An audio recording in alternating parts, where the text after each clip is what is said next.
সেটা তো এখন বন্ধ রয়েছে। সেটা তো বন্ধ এখন। এখন তোমাদের এদিকে কি ব্যবসা চলছে? এদিকে ব্রিজে যে ব্যবসাটা হয়তো এখানে সেরকম ব্যবসাটা হয় না, কারণ ব্রিজে তো ওখানে রানিং লোক যাওয়া আসা করতো, জঙ্গলটা পার হতো, জঙ্গলে ঘুরতো। এখন তো সেরকম এদিকে এরকম নামার মতো জায়গা নেই ভালো, টুরিস্ট কম আসছে, কম টুরিস্ট কম। ব্যবসা এর ক্ষেত্রে বন্ধ যাচ্ছে, মানে খুবই ডাউন চলছে।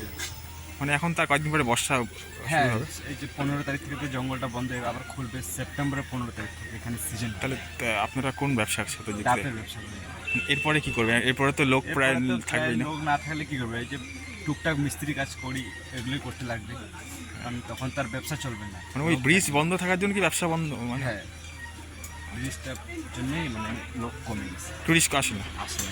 আর এখানে দেখারও তেমন কিছু নেই। তেমন কিছু তো নাই, ওই আগে ব্রিজটাতেই আসতো, তো ব্রিজটাই তো এখন নাই। ও কিসের জন্য লোক এদিকে আসবে? সেরকম বেশি আসে না, কম। তোমার নাম? মোহাম্মদ শাহরুখ।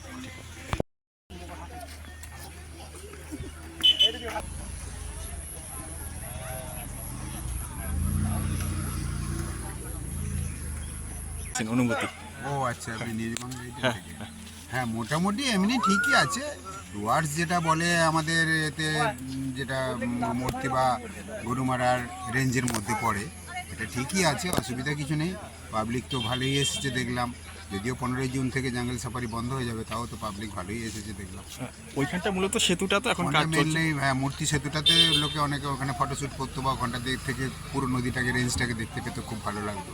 সেটা এখন আর হচ্ছে না, নতুনভাবে তৈরি হবে।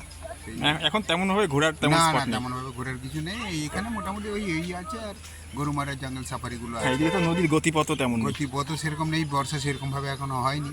বর্ষা হলে তখন দেখা যাবে। কোথা থেকে এসেছেন আপনারা? আমরা হাওড়া সাঁতরাগাছি থেকে এসেছি। আমরা কালকে দিনটা আছি 7 পয়েন্ট করবো, পরশু দিন আমরা জয়ন্তী পেরিয়ে যাবো। এখানে এসে ভালো লাগলো, খুবই ভালো লেগেছে।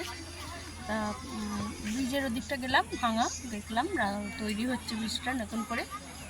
এখানে লোক মোটামুটি ভালোই এসছে, দেখছি ভালো লাগছে। ভালো লাগছে।